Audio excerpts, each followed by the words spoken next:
Tallow has been one of the most underrated cooking fats for many years, but thankfully it has recently been making a comeback. So if you have been buying tallow and are curious how you could render your own, here's how you can do it. Now this is going to be the super simple way to render tallow. This is called the dry rendering method. There's also the wet rendering method.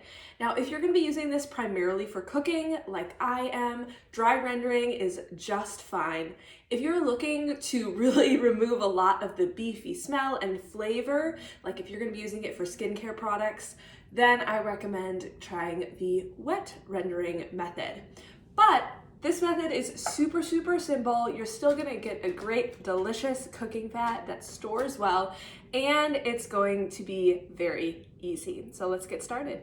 If we haven't met yet, my name is Ashley and this is Hedrick Homestead. Welcome. My husband Chase and I homestead on 5 acres, and I like to take the systems and processes that large regenerative farmers use and scale them down to the homestead scale so you can grow more food in less time.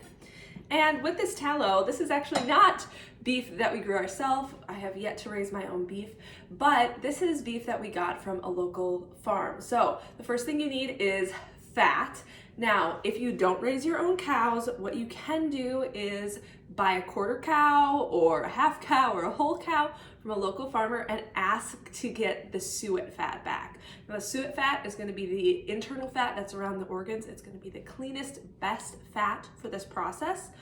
If you do not want to buy your beef in bulk, you can also reach out to your local grass-fed farmers and ask for suet fat, and they will probably be able to get some for you. So you need fat. And what we're gonna do is we're gonna do this the simple old-fashioned way, cutting board, knife, and you're just gonna chop the fat nice and fine. The finer you chop it, the faster it's gonna render, because it doesn't have to melt down the big chunks as much.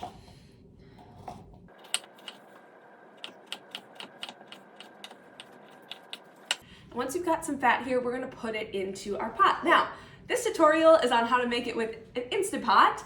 I love my Instant Pot. We use this all the time, but you don't need an Instant Pot in order to render beef tallow. You can also just do this with a regular pot on the stove or in a crock pot.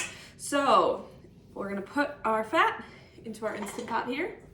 All right, so I've got my fat in my Instant Pot, and I actually have my Instant Pot sitting on my stove.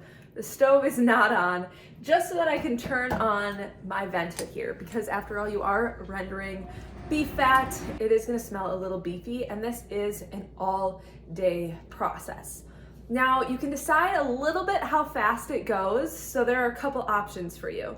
If you really wanna set and forget it and not have to worry about burning your tallow, because you really don't wanna burn it, then you can set your Instant Pot to the slow cook on high function, and just come over and stir it every once in a while.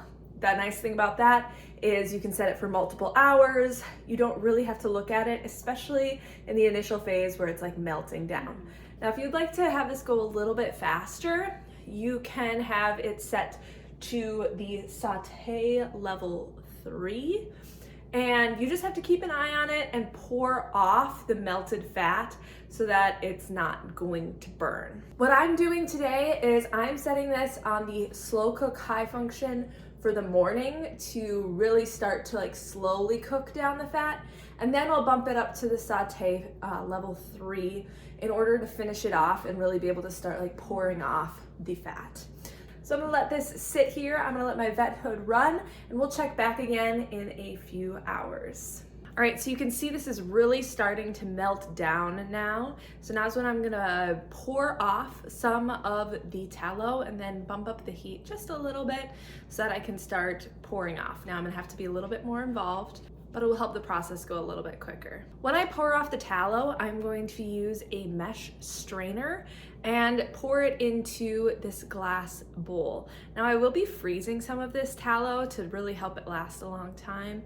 And so once it cools, but before it's hardened, I am gonna transfer it to a plastic freezer container that I have. But I don't ever like to pour hot things into plastic, so we're gonna start putting it in this glass. This mesh strainer is gonna catch anything that we don't want in the tallow. Then I'll just dump what's in the strainer back in the Instant Pot and let it continue to cook down.